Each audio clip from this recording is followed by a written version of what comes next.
First of all, let me just tell you straight that I am also a son of a school teacher. My mother retired as the adult education supervisor for Davao City. Kaya po ako lumaki rin ng salary ng isang teacher, and so was my father. Wag na itong speech na ito, does not really make any sense to me. But to be just flying over just to talk for about 30 seconds.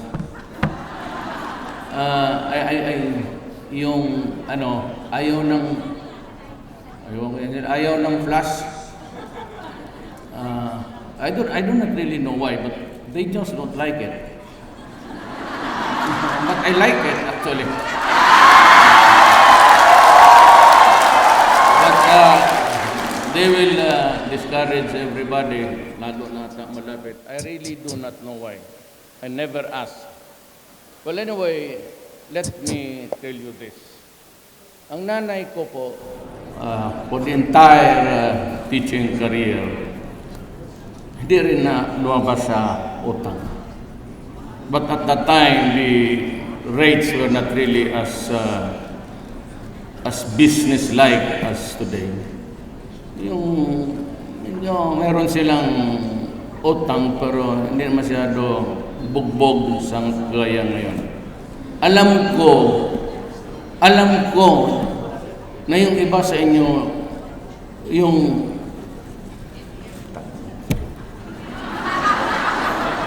it leaves a bad taste in the mouth kasi yung ATM ninyo nakasanglak na yan.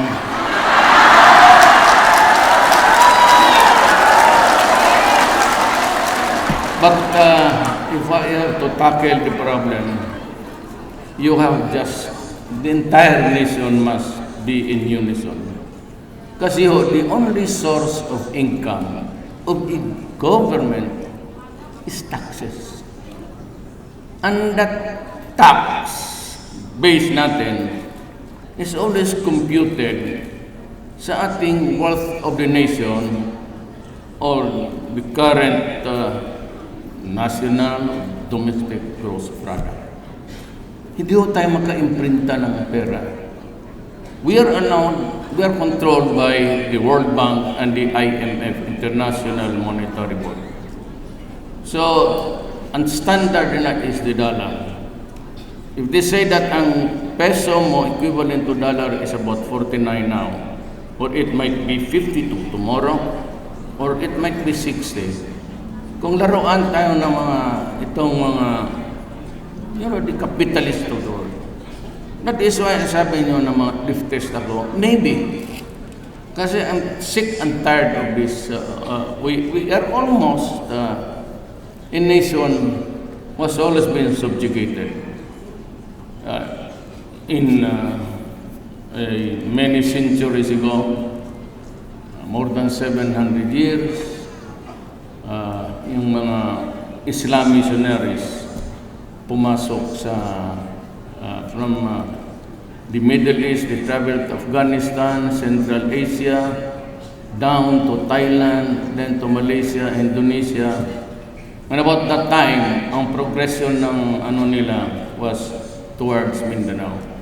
It was about that time that Magellan also, pero ito religion lang.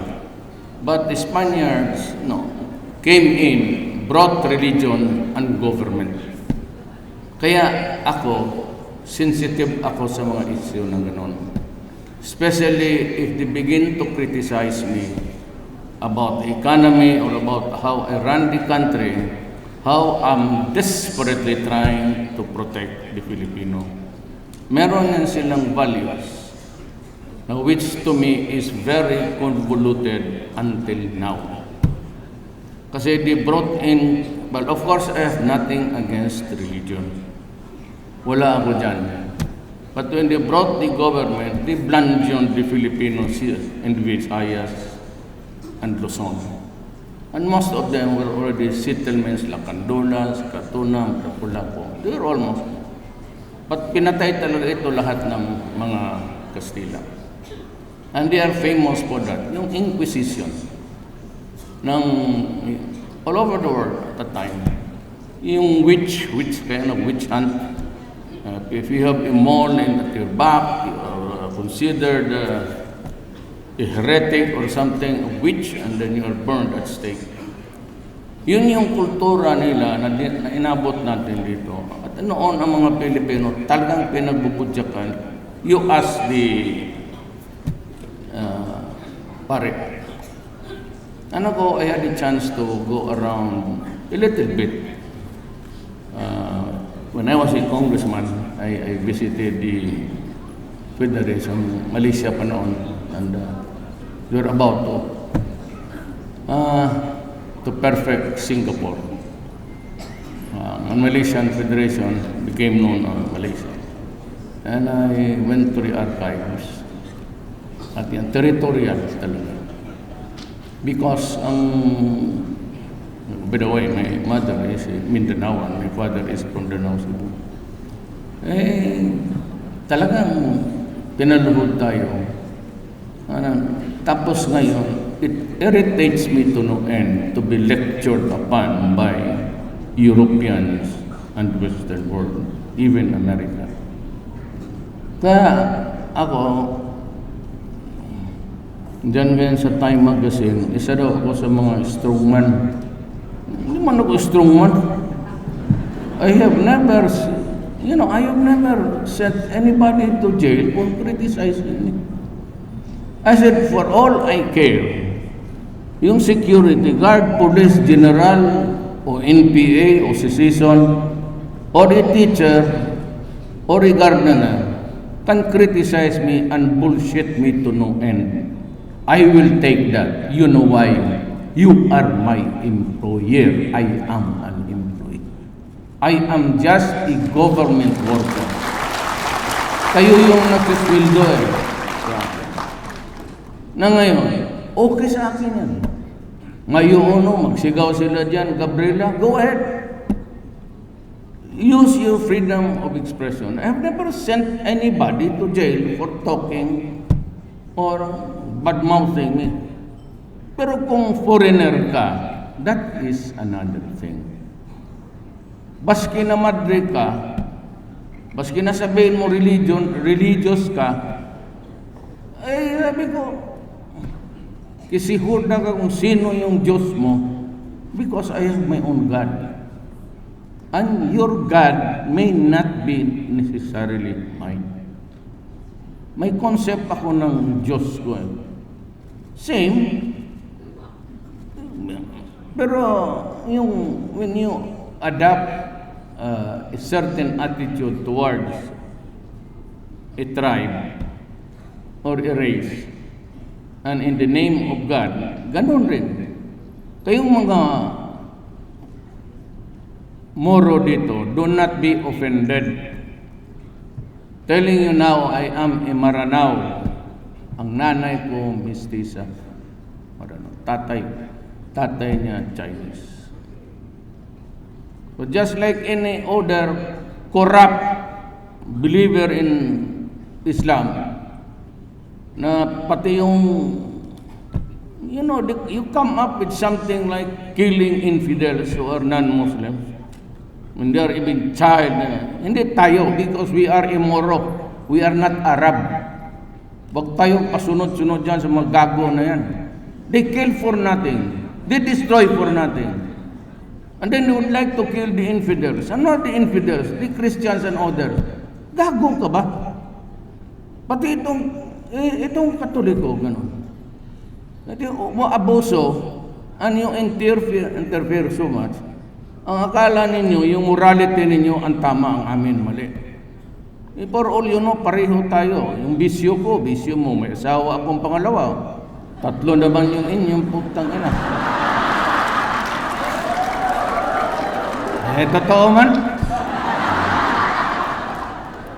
So yung may namatay na pare dyan, ganon. Have you considered other angles, I am not at liberty to do it because it's being investigated. Pero hindi lang taka, why would we kill priest? Ako pa ang pagbintangan? Ako, dumaan rin ako ng Ateneo. I got my law degree sa San Beda. Kalapang ko yung pare. Ay, hindi naman talaga ako sumusunod doon. Graduate kami, mag-retreat pa kami ng 3 araw. Para yung bakla dyan, putang ina. Bakit ko mag-retreat dyan na? Eh, away na. Pag-graduate, kasi ayaw pa rin mag-retreat. Sinasayang mo ng panahon ko. Doon pa sa Tagaytay. Sige lang tayo doon. What? Sige dasal? Meditation? Mag-Buddhist monk na lang ako kung gano'n. There are things which I do not. I've never been a non-conformist. I do not conform to. Bantay kapag sinabi mo sa akin, gawain mo yan, hindi ko gawain yan. Ang sinusunod ko lang nanay ko, kasi pag hindi mo doon ka sa altar ka. Kaya sabi mo, kayo mga religious, that's about the same. Si Jesu Cristo, nakaganon. When I was young, I remember ang crucifix namin sa altar. Ganon, nakaganon. Magpunta ko sa bahay namin ngayon. Very rare and seldom. Yung Jesu Cristo, nakaganon na. Sabi ko, pasok ako doon sa altar. Just naintindihan na kita. Alam ko, pagod ka na. Noon pa tayo, magkaharapan tayo, pareho ang naratngan namin. Ikaw sa mga Hudyo, ako dito sa mama ko. Kaya kung buhay pa yung si Soledad yan, demanda ko ng child abuse yun.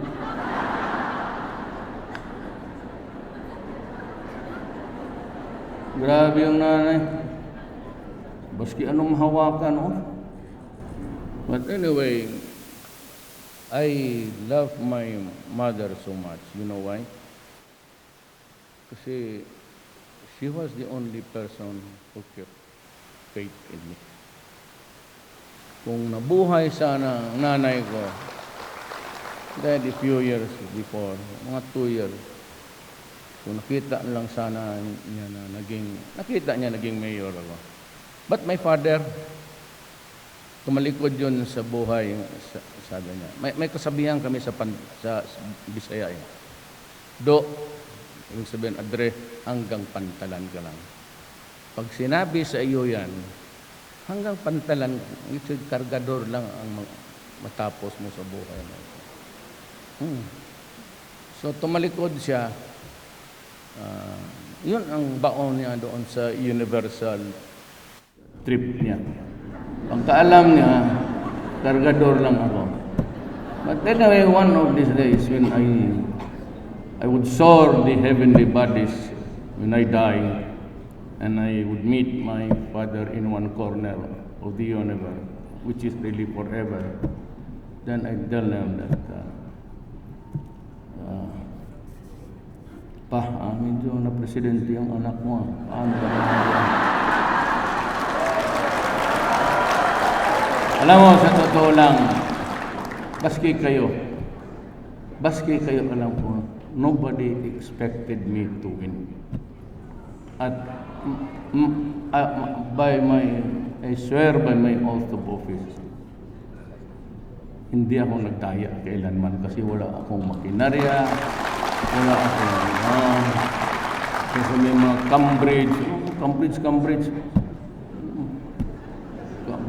Cambridge na sapatos o Oxford na t-shirt.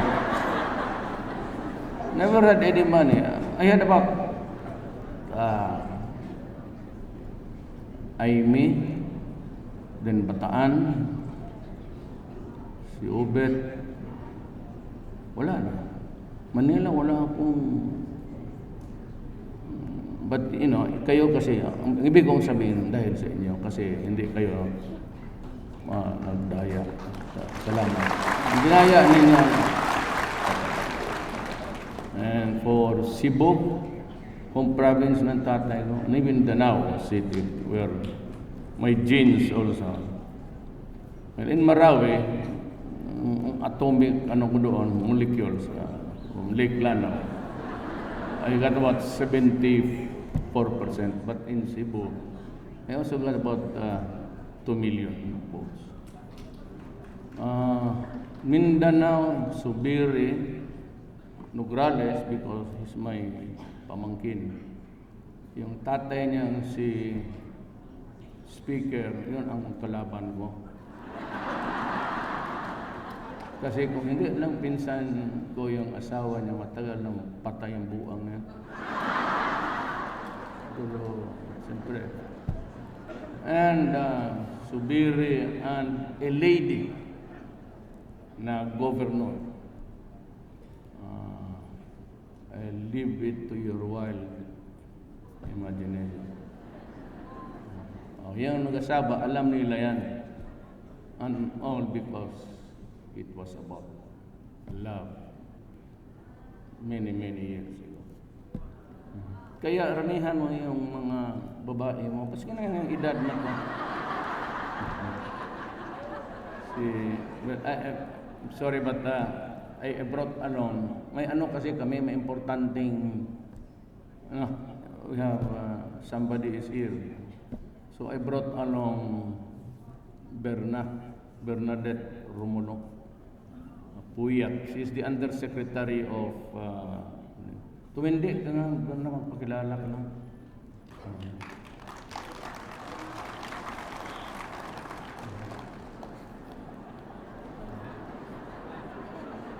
Huwag ka magsilos, ha?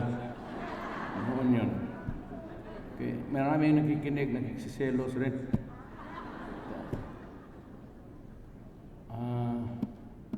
So ang akin is just to build a strong economy.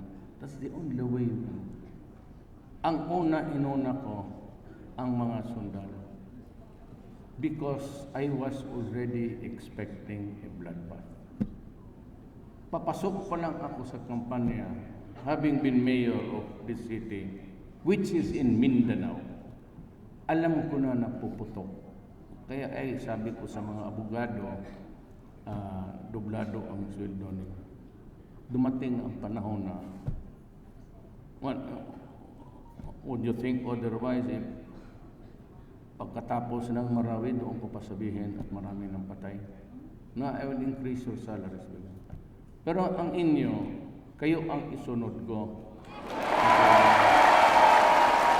Pero hindi naman masyado doblado, hindi talaga kaya. Hindi talaga kaya. And we've been trying to come up with a progressive, I am not blaming anybody, but simply there are too many Filipinos. Ang resources natin wala.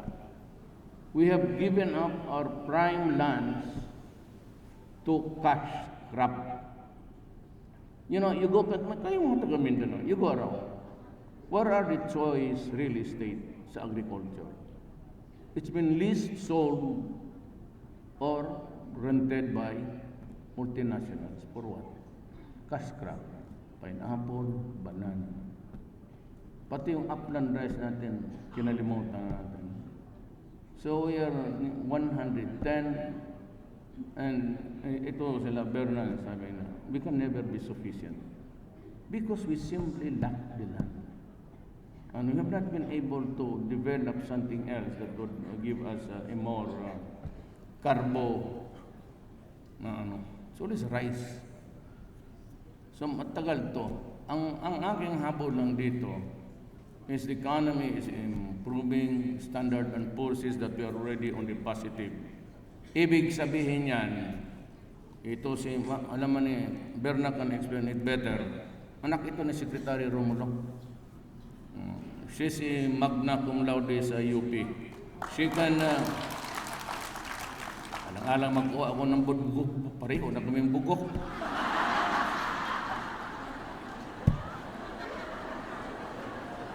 Hanggang 75 lang talaga ako. It took me 7 years. Kaya sabi ng tatay ko hanggang pantalan na lang. Took me 7 years to finish high school. Maestra yung nanay ko, sabi niya, ano ba Rodrigo? Ayaw ba talaga mag-aral? Kapoy man kasi yan, mama. Tapos minsan, ilang beses niya kung nahuli sa labas, yung tako ng talagang hinampas ako niya, putol. Sige ako ganun punta na maya, boom!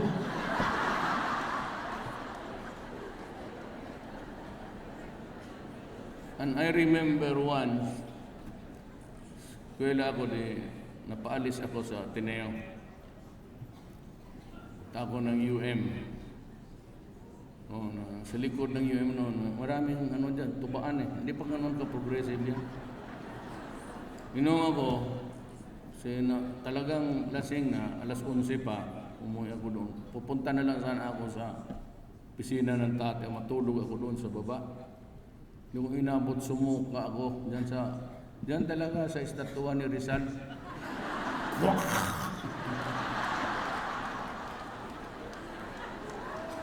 Pati si Rizal ngayon, inspirado talaga sa Pilipino. Sabi, putang inan to na presidente pa.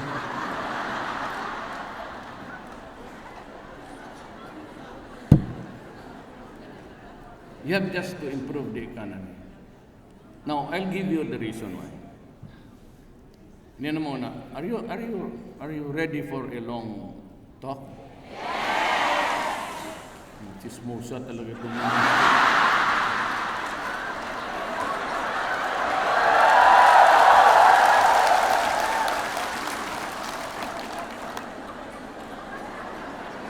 I'll just begin. Even during the presidential debates, I was the first one to finish. You know why? Well, before I became mayor, I was a prosecutor, a trial prosecutor, all my life. So, medyo sanay ako sa ganon. I could only manage a few bullets, ika nga. So, madali akong matapos. After that, I said, but I only gave you 6 promises, 5 to be exact. Kasi masaya natin. Kaya ako matapos at ginawa ko noon at ginagawa ko ngayon. And you will say, I promise you no graft and corruption.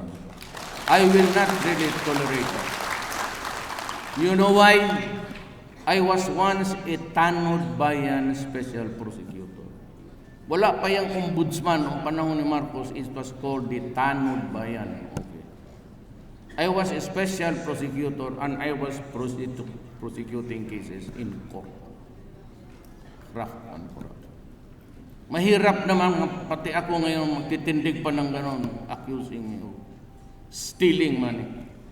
Kaya talagang iniwasan ko yan. Baski noong mayor ako for 22 years dito. Wala ka. Mayroon kang masabi sa pagkatao ko. Plenty. Pero yung pera, wala yan. Ang problema, ang babae.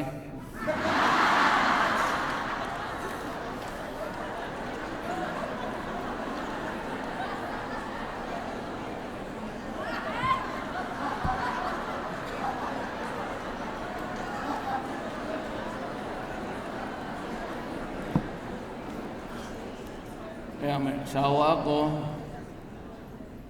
May 2 asawa ako, pero sa harap ninyo, isang special na girlfriend. Tanungin ninyo ako sa likod kung ilan talaga lahat. At sabihin ko sa inyo ang totoo. Ito, for purposes of lying in public, isa lang.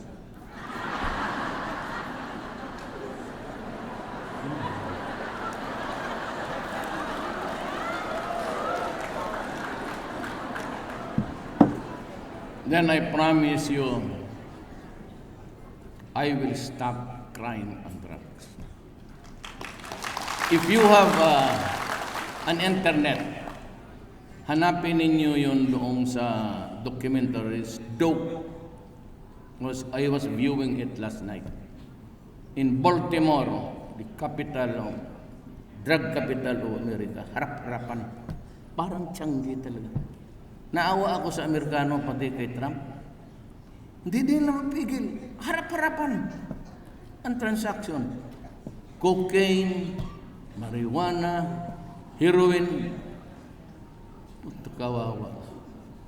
Wait tonight kung mayroon kayong internet doon sa documentary. Ng dope, ako naawa ako sa Amerikano. Hindi nila tagalagaya. Ayaw nilang pumatay. Doon harap-harapan. Pasa-pasa, pag-parking, bigay. Putang ina, gawin mo yan dito? Sigurado. Buti pa, maghanap mo na ng pre-need dyan sa...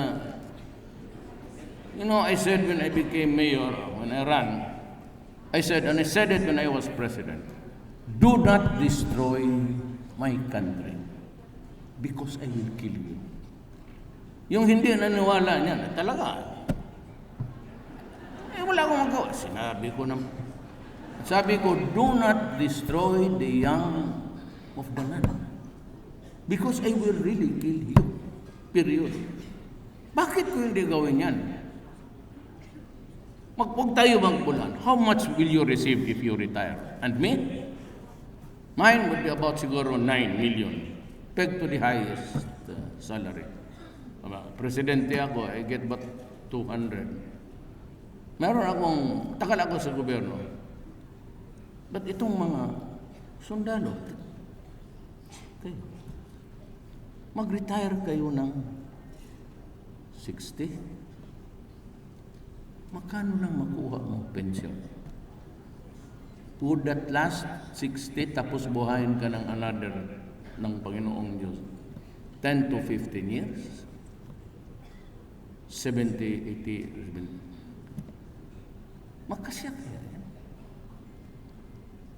Na pagdating mo ng 55, 56, nagtuturo ka na rheuma because nakatindig kayo palagi. Arthritis. Totoo yan. Diabetes. Hypertension. Kidney. Tapos, ang mga anak mo, yun na lang nga ang income mo. Kung hindi makatapos. Kung nasa druga. On your dying day, sino magsubo sa iyo ng lugar o sa bunganga mo? Sino magbili ng oxygen mo? Sino magbayad ng PhilHealth mo? Kung addict ang putang inang yan, sino maggastos yan? Mga Pilipina, nandoon sa labas, nire-rape, nagtatrabaho, walang kain, walang tulog. Sige, padala ng pera dito. At alam nila, nandyan sa isang community, may allowance siyang tinatanggap. Yan ang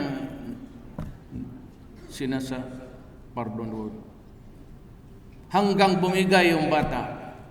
They work on bended knees, on their knees, abuse. Pagdating dito, padala pera, wala. Because maubos sa droga. Diyan ako nasasaktan. Pag yan ang gawain mo, putang ina mo, papatayin talaga kita. Maniwala ka. Sinabi ko na inyo, wag. Wag yan kasi masakit sa akin yan. Kasi alam ko ang buhay. Kasi galing akong mahirap. Ang tatay ko, hindi yan pupunta dito kung nakikita niya na may future siya sa Cebu. Because the sloganeering then was go to Mindanao because it was a land of promise. Lahat dito na hindi Maranao, Maguindanao, Iranon, Kagan, Davao, Sama, tapos Yakan, Tausug. If you are not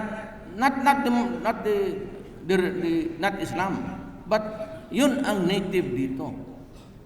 Most of them or all of them were converted into Islam. Lahat na pumunta dito na Bisaya, Tagalog, Bicolano, Ilonggo, we are not the originals of Mindanao. At least kayo. Ako ha. Yan ang totoo. Kaya yung gera ngayon is territorial. It is not a war of religion. It never has been. It is not now. But it could turn into something ugly. Kaya mabutat na dito kayo.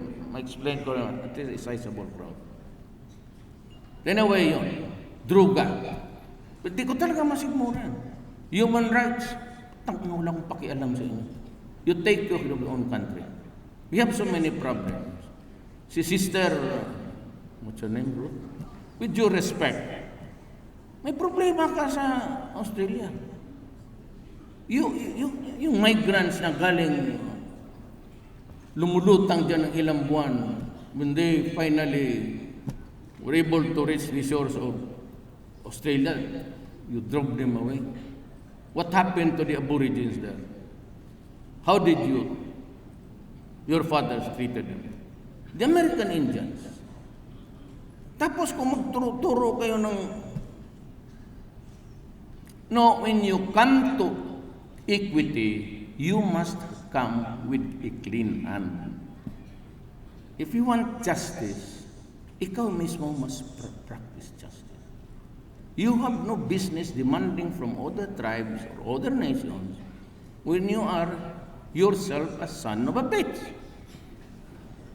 Just like Germany, France, Britain, what did they do in the past? They went inside the Middle East, conquered the Arabs there, got their oil, built their industries that high. Tapos ngayon, arbitrarily, they divided the Middle East. They went to war, the Americans invaded Iraq on a pretext that there were weapons of mass destruction. Well, when they were there already, there was none. The father started it, Bush 1, Bush 2. And by the way, in both wars, we were there to help the Arabs. Yun ang problema dyan sa kanila. Tapos ako, nandyan sa cover ngayon sa mga time magazine, si Putin, isa pa, sa Turkey, si Erdogan, we pronounce it Erdogan, but Erdogan, si kami daw yung mga strongman na we repress. Kailan pa ba ako nagpahari-hari dito sa Pilipinas? Wala akong pinakulong dito na chat-chat sa akin. Yan lang sabi, kasi campaign promise ko yan eh. The fact is, I won the presidency. I had no machinery, political or otherwise, but I won it by 6 million because most of the people, the 6 million majority plus yung 15 million, I was the only one carrying the message that was appropriate at the time, corruption, drug. Hindi na ako maka-atras dyan. For Diyos. Kaya yung corruption, pag gano'n, alis ka. Well, I'll give you time. But those who are into it now, in government, published or otherwise, may you have the sense just to tender the resignation. I do not want, kasi yung iba noon, I realized that there was this one guy that I fired. Tapos when I started to read the report, may mga anak na abogado, may anak na doktor. Kaya, and I am not fond of really insulting people. You'd never see me, ako mag-insulto ganon sa publiko. Tawagin kita doon sa likod. Yan. Budyakan kita doon. Pero, mas kayang dito ng mayor, ako magkamali ka ng traffic. Basta nakita ko nandyan yung asawa mong anak. Sabihin ko lang, huwag mo nang ulit. Pero kung ikaw gago ka, pulis ka dyan, lasing ka, tangong ina nga. So yan sabi ko, corruption, drugs. Di talaga pwede. Hindi ko masikmura yan. Kaya kung sino nakikinig na may kilala, umalis ka niya, mamatay ka talaga. Anak ng putang ina. Mamatay ka talaga. So, wala akong may dala. Then I told you, I talked to the enemies of the state. So I started the talks. I got in some communists, sila Tigualo. Komunista man yan. Sila, Mariano. But then, something went wrong. And so, sabi ng iba sa cabinet, kasi yung pera na, yung pangtawid, dumating sa mga kampo, dumating doon yung mga envelope. Sa bagay, wala man sa akin yan. Ibigay mas komunista, okay sa akin. Ang bigas mag-abot sa komunista, pagkain yan. Huwag lang bala, pati baril. Wala akong, I do not have any dynamics there. Okay sa akin. Para sa akin, but you have to contend with the military. They were really objecting to it already. And so, being a president of a republic, at outlawed man talaga ang komunista, I had to make the decision ko. Napaalis sila. But it was not really of my own making. It was Congress who rejected outright their appointment.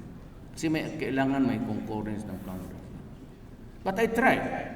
So kami ni season ngayon, sige kami usap tapos magmurahan. Estudyante niya ako, professor ko talaga. Sabi ko, mahirap sa iyo, ayaw kang magpadisiplina sa estudyante mo.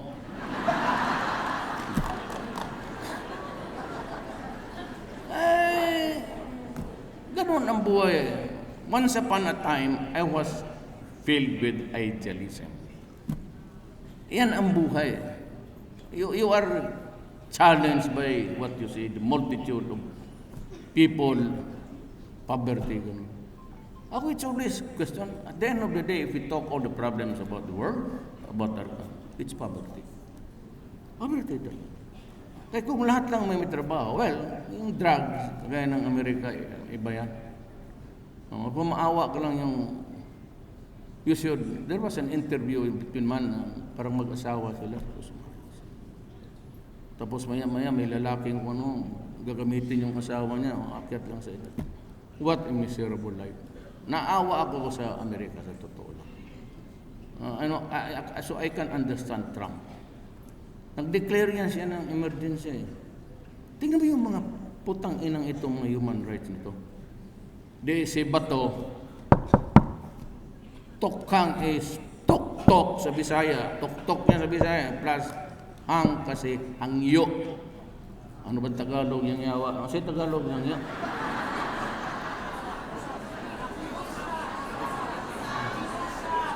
Yosap, yan. Mahirap sa inyo, matuto kayo mag-Bisaya. Sus. Tok-tok pati hangyo. Pleading, to plead.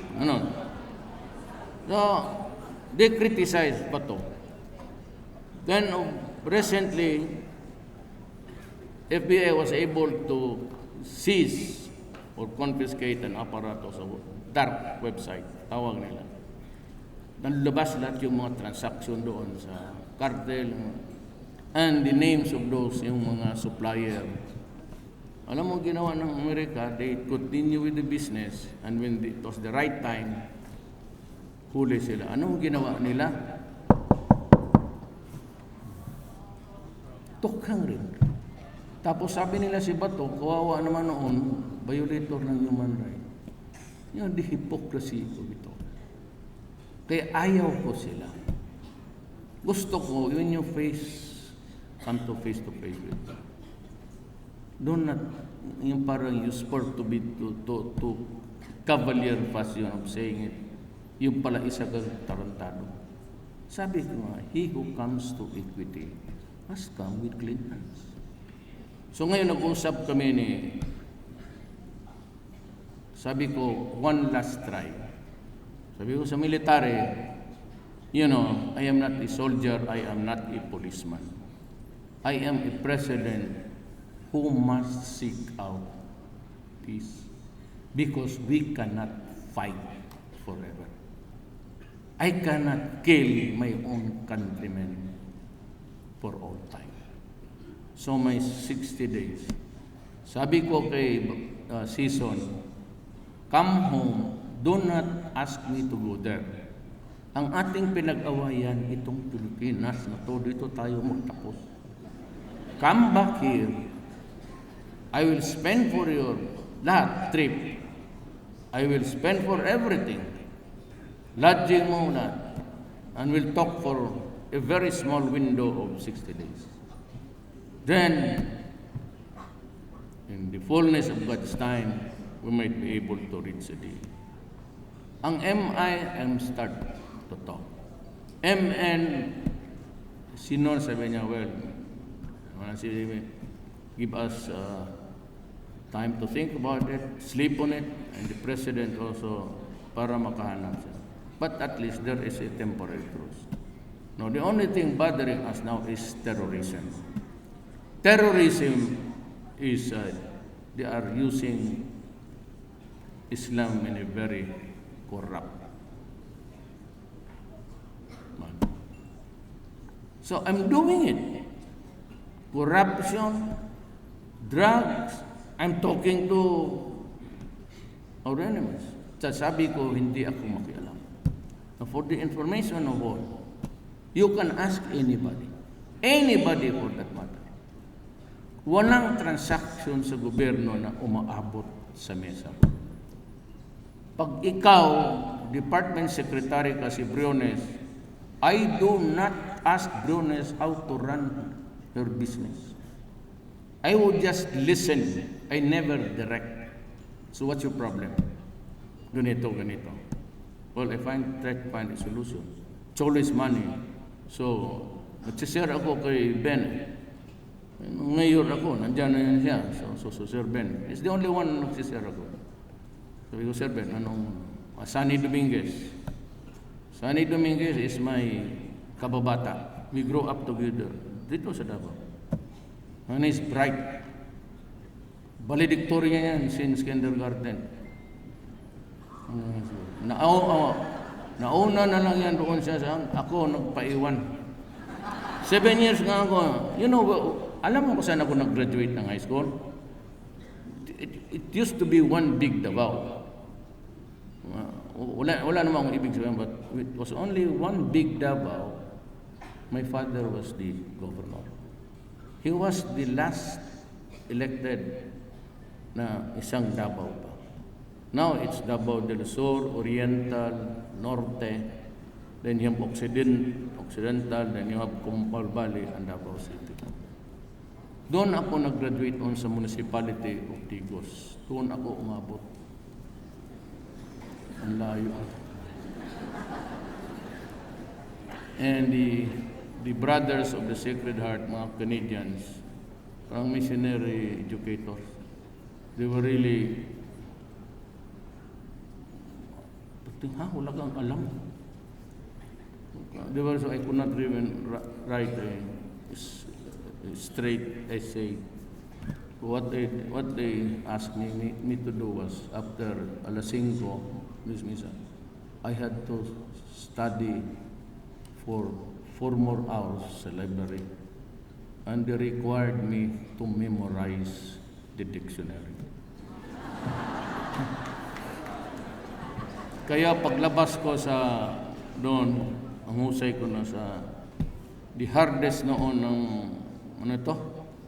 because word is Herald. Minamani ko yan noon. Nung naglipat ng interest ko sa babae, wala na lahat. Wala na akong nalaman. No more. Totoo. Nawa siya, late bloomer talaga. Kaya mga bata, nahayaan lang ninyo. Magpunta ng pantalan niya, pero baka presidente yan. Totoo, who'd ever think? Kasi kami taga-Davao, magtanong kayo, mga maestra dito. Who'd ever think that? I was as surprised as God when I want. Sabi ko nga sa asawa ko, wag mo na lang tanungin yung number. Basta yung asawa ko.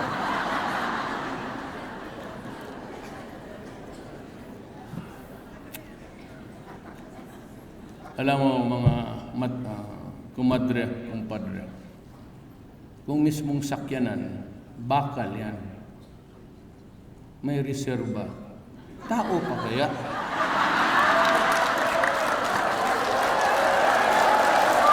Bring mo lang yan.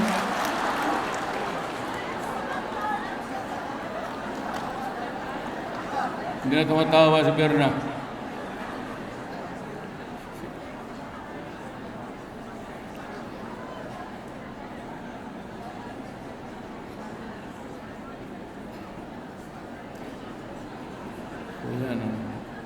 Walang transaksyon na maabot sa atin. Tanong ka maski sino. At saka yung, just to mention it in passing, you must know of somebody as a congressman or yung mga justice. Hindi talaga ako nakialam yan. You know why? Yung sinogralis na yan filed about 6 cases sa akin. Dumating ako ng Supreme Court. Pala politika siyempre. Dumating ako ng Supreme Court in 4 of the cases, and I won. Hindi pa talaga ako mahilig yung pera-pera. And yet, I never filed a single case again. Because I'm not up to it. Ayaw ko talaga yung mag-abort. Para sa akin, hindi lalaki yan. Gusto mo, barilan na lang tayo. Totoo. Gusto mo? Sige. Pero yung sabi mo, magdemanda. That's a lousy. Ako naman hindi ako makialam sa finances. Hindi talaga ako nakialam. Wala man. Ang grado ko sa economics. Ang economics ko yung sa high school pati yung sa college. 2 subject lang yan. Sabi ko, well, alam mo kung ano nung na presidente ako. Saan ako nagbasa talaga ng economics. It's a very easy reading. And if you happen to buy one, buy it for children. Yung economics for the dumb.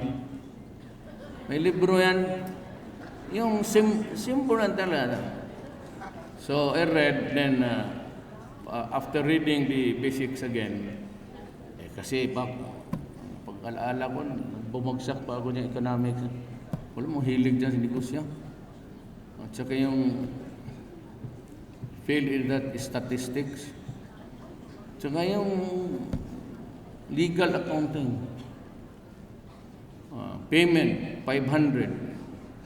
Debit, credit, 500. Putang ina, bakit isang listahan na lang? Ilista mo lang dito yung gastos mo.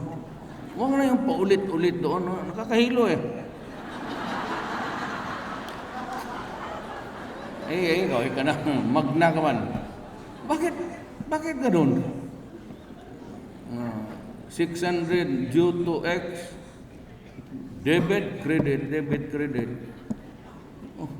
Pag pro-plus mo ito, wala'y ginansya, wala po'y lugi. Pareho to, numero. Lista mo lang magkano gastos mo, yung kinita mo, yun ang yun ang ano. Kaya di ako, pag ayaw mo yung subject na, ayaw ko mag-aral. Pero one of my favorites really is geometry pati algebra. Ang gusto ko yung mga ganon. Pero yung 3 na statistics, kasi ngayon, doon sa opisina, dyan, malaki yan, ito nag-dip tayo. Nahihilo na ako kanina kapaputang na. Stop it! I'm getting dizzy. You simplify life. Kaya, ang style ko, simple lang rin. Pero sa totoo niyan, 5, hindi ako nakikialam. Wala akong pinailan na magtanong ka pa sa sinong justice kung may tinawagan. Nagalit lang ako kasi pagdating ko, sinabi niya na ako daw na ang Kaya ako nagsabi, sinabi ko sa iyo wala akong pakialam. Nagkamali lang talaga siya eh. Totoo lang. Maling-mali talaga. Baski pagkatapos ng kuwaranto na yun, whatever, she can ask personally everybody there. Hindi ako nakikialam. Diyan lang ako, I study mga transaction sa yung bank sa mga central bank o mga borrowings natin. Yan ang pinag-aaralan ko kasi diyan ako mahina eh. Talagang binabasa ko ang appointments. Siyempre, pag ganun. Tapos may nakita ako picture diyan. Yan, ito ba talaga ang mukha nito? Ito siya, sir, yan talaga ang aplikante. Ganito kaganda?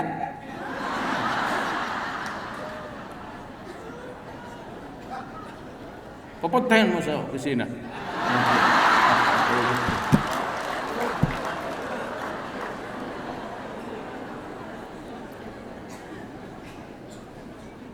Kaya ito, punta ang mga Department of Agriculture, Mayor, ganun talaga ako magsalita. But you know, I cannot change at this very late day. You'll just have to take me for what I am. If you cannot understand me or you cannot give an allowance for sa aking ugali, pasensya na. Anyway, this is the last. Wala naman akong mapuntan after this. Sabi sila, Mayor, gustong makipag-usap ang Undersecretary ng Agriculture sa iyo about coffee. So, busy ako. Pero at about, sabi ko mga 8, meron, after this meron ako. After mga 8:30, I'd be in the Marco Polo. Sabi ko, kasi yung daughter ko, sa second wife ko, si Veronica. May second. Alam mo, may second wife. Siyempre, mga anak ka talaga, ano magawin mo dyan?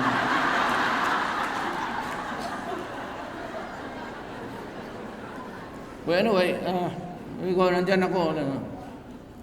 Pagdating ko, isang table dyan, nandiyon na si Sunny Dominguez, the owner of Marco Polo. Classmate. Bright yan. Tapos yung asawa ko, kakilala sila yung anak ko kumakain. Yung anak ko, strangely, I hope she would not be offended. Nagpapasubo hanggang ngayon. She's 14 years old. Nagpapasubo. Kung nanay niya ako. Ako ang pinasubo ko. Sige lang na gano'n ng cellphone.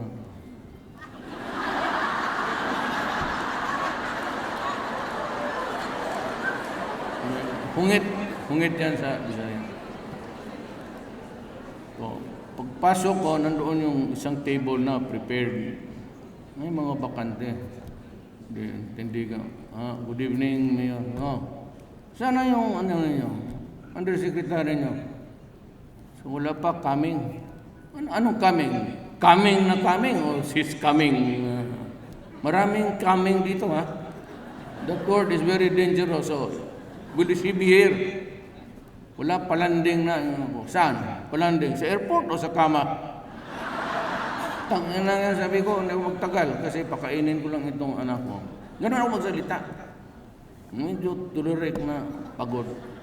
Sa maglanding? Landing sa kama o pinapakain ko anak ko, dumating tong gaging na to. Umikot doon kay Sani. Beso-beso sila. Pagtining ko, maganda to. Tapos, hindi man ako makatingin, kaya ang asawa ko nakatingin sa mata ko. So, concentrate lang ako doon sa anak ko. Tindig ko, akala ko ibang crowd. May mga tiso yan, mga tisay. Pamilya. Punta na ako na harap na ako. Sana yung tanginang, akala ko kasi undersecretary. Ano mo na? Yung karamihan ng undersecretary, yung mga leftover yan eh. Yung mga matatanda na lalaki, na nakabarong. Tapos medyo karamihan sa kanila, sa awa ng Diyos, wala na yung mga buhok by that time. Kusot-kusot ng muka. Saan ang sekretary ninyo? Tapos, yan, umikot, umupo. Sabi ko, siya man yan. Ay, sorry ma'am. Sabi ko, upo ako. Sige ma'am, ano yung kape yung may mga foreigner dito. Started to rattle off. English speaking. Kinig lang ako sa kasi ako.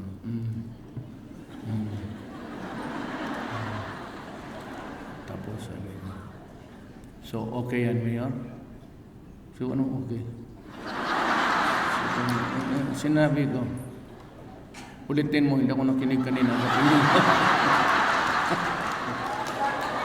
Ulit na naman siya.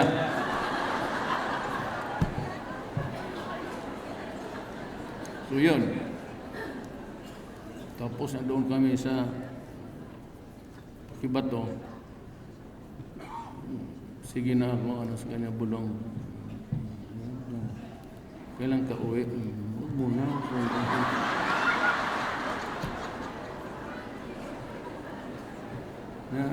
Sabi ko, mag-dinner na lang tayo. No, because the regional office is preparing. Sabi ko, nandyan sa internet, some idiot places that. Nilagay niya yung kamay niya dyan sa ano. Di, hinawakan ko na gano'n. Tingnan ko nandyan sa internet. Yeah.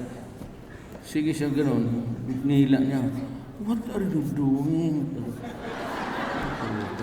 Shut up, maraming NPA dito. Haril tayo. Yeah. Wow. Sus. Payag ka din, bitawan kita. Sige na lang ako na. Dinner kami. Now she's visiting me for the second time. Magkaibigan na kami. Wala kami. Magkaibigan na. Kaya sa internet, parang si Gaga, ano ko ganun? Ang mukha ini hindi madrawing. But, or the best of friends. So, yan ang may kwento ko. Now,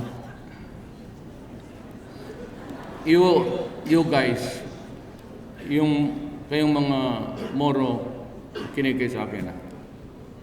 We come from the same spring.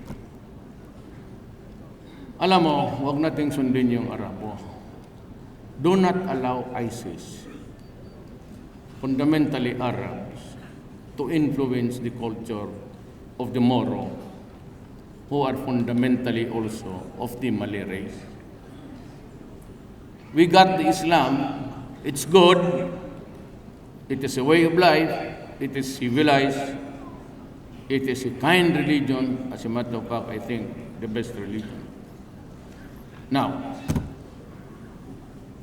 pagka hindi ito magkaintindihan, and the talks fail, and that's about the only sole singular reason why I am for a federal system. Some say na gusto nila ako mag-overtake ito. I do not have the slightest inclination to stay 24 hours more than what is given to me by the Constitution. Kaya sabi na, the only reason na mag-federal tayo is itong territorial sa Mindanao. Because pagpasok ng Kristyanismo, lahat nag-occupy ng lupa, pushing them further into enclaves, parang grupo-grupo na lang kasi marami ng mga dayo, and the Lumads went further to the mountains, to the higher plains. Ang problema ngayon, they are demanding na isauli lang naman sa kanila yung territorial ancestral of their place. Like for example, the BBL, yung lugar dyan banda, they want to carve out a new territory. I don't know about the Maranaos, kasi kaming mga Maranao, hindi rin kami magkaintindihan. But sabi ko, you have to decide. Like to decide one way or the other, but you have to decide. It's nearing time to do it. Sinor, kausapin ko siya, well, we can make arrangements dyan bandang at the end of the Zamboanga Peninsula towards south. Yan ang setup. So, kailangan natin i-maintain yan. We will not allow ISIS to come in. ISIS is a foreign ideology. It is not Islam. It is a violent and vicious thing. So, sabihin ko sa inyo, sabihin ko na ngayon why. Bakit sinabi nila, ito si Duterte, bakit hindi na niya assert ang China Sea? I'll talk about America. You were already around. I'm sure 7 or 8 years ago, there were already intelligence reports, overflights by so many Congress, including ours, that something was afoot there. That they were trying to build yung reclamation. At that time, because it's a violation of the international law on the seas, UNCLOS, the only country who could have stopped the Chinese, although my grandfather is a Chinese, was America. Hindi yung pwede yung Navy natin. It would have resulted in a massacre. And I was not the president then. So Aquino filed an arbitration case. We won. He was still there. Bakit hindi niya ginawa? Kung yan talaga ang gusto ng yun silang mga yelo. Nanalo kayo, nandiyan pa si Aquino. You had so many months there. Bakit hindi niyo pinuntahan? At sinita. Then when we left, there were already some additional, accretion, but artificial. You cannot build an island, artificial island, on the high seas. That's not allowed.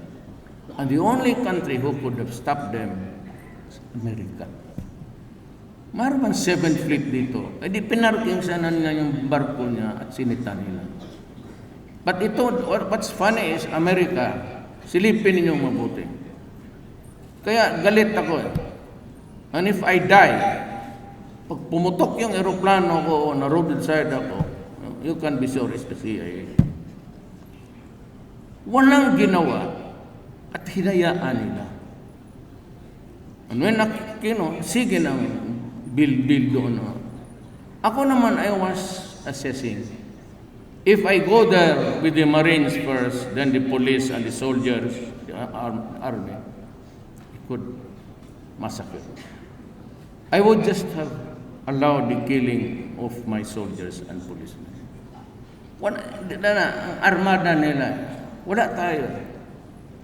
Ganon ang hindi nga. So, ang akin, naipit ako, and there was this, ganito ha, kinig kayo, this is the last. But you can only get it from me. Nobody else. This is mine, my assessment.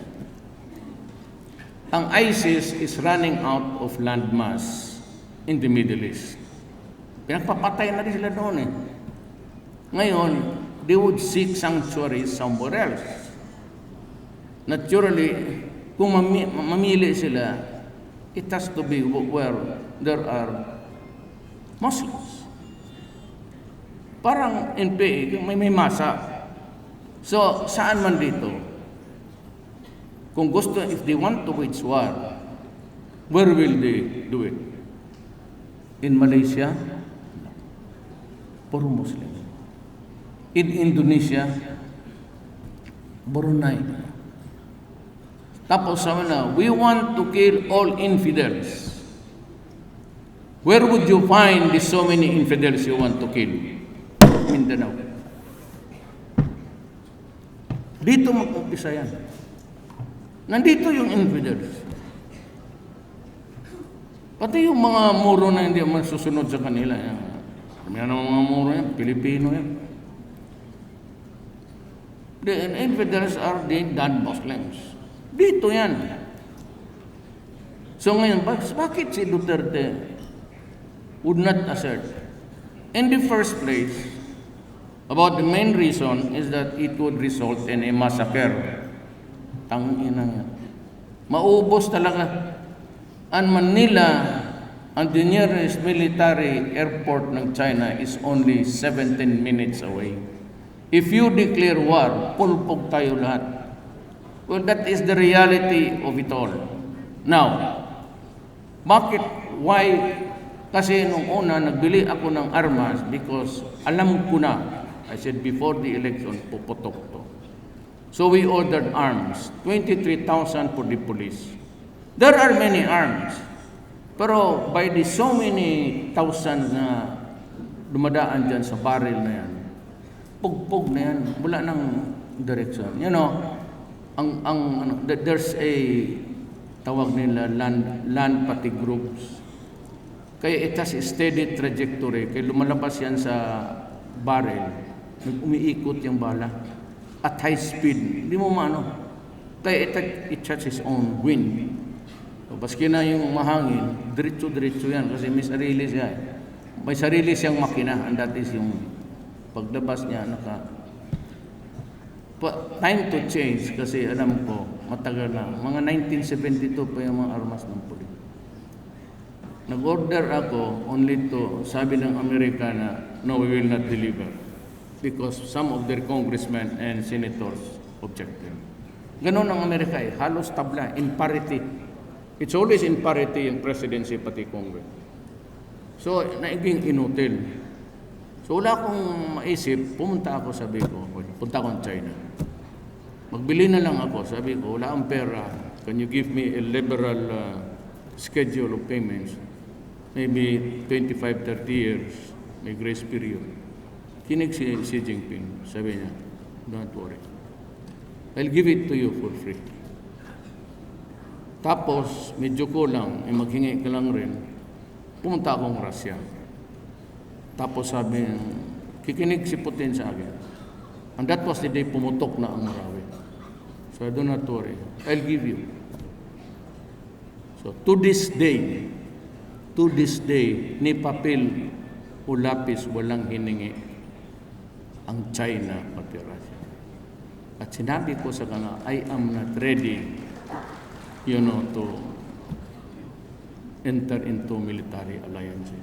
Because we have this RPUS pact. Kung may treaty ako dito, hindi ako pwedeng pumasok ng another treaty. But you know what? Ganito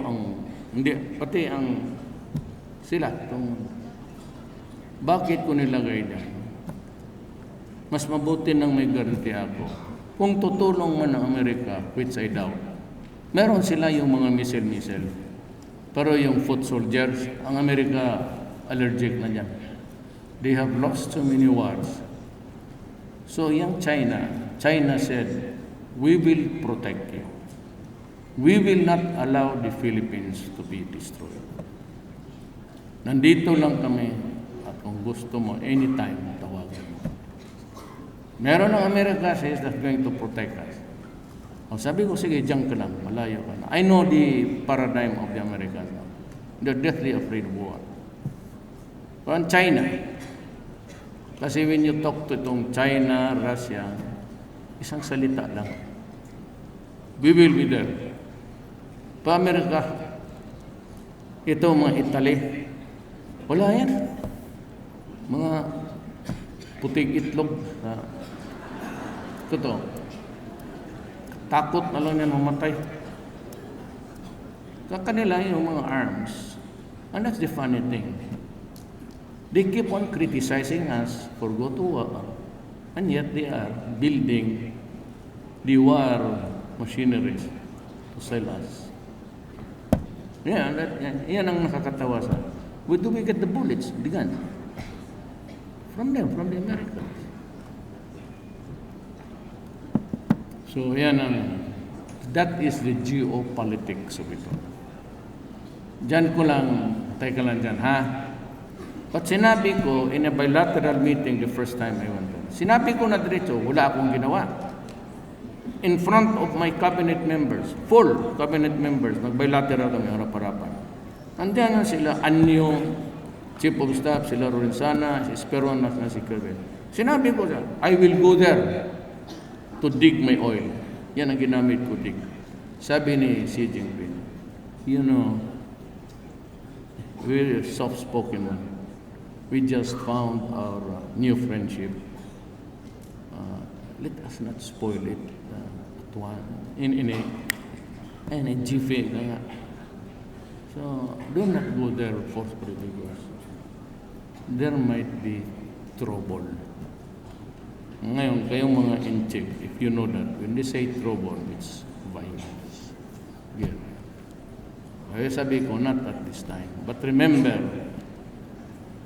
before my term ends, I will have to demand to talk about this arbitration. I cannot let my administration pass without really insisting. Because I'm doing it for my country, not doing it for myself. So, yan. Kaya yan. Steady lang yung China dyan. Ngayon kung magkaibitan, if this Mindanao would be a battleground sa pagkagaya ng Middle East, then I see a beautiful lady chewing a gum. Either she is hungry or she is hiding her face. Gutom ka na, ma'am.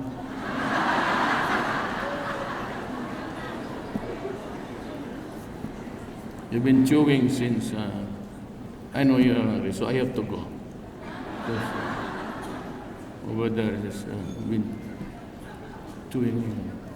Non-stop yan. So, yan, that is my message. Might be incomplete. I have so many things to say to you, but for lack of time, I have to say my goodbyes. And I have a visitor. Kaya nga nandito siya yung may dala ng bisita. By the way, we're just the best of friends. Alam mo naman, Pilipino, best of.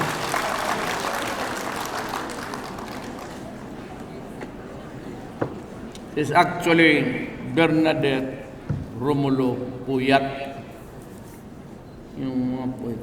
Biyuda to. Totoo, at the age of 45, 40 ka na biyuda. Halika na. Kay I will supply the remaining years of your long life.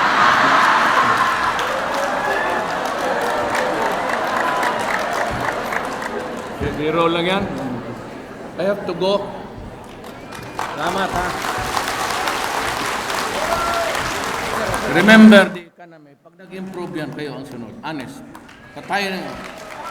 Pero incremental, ha? Walang biglaan. Marami kayo.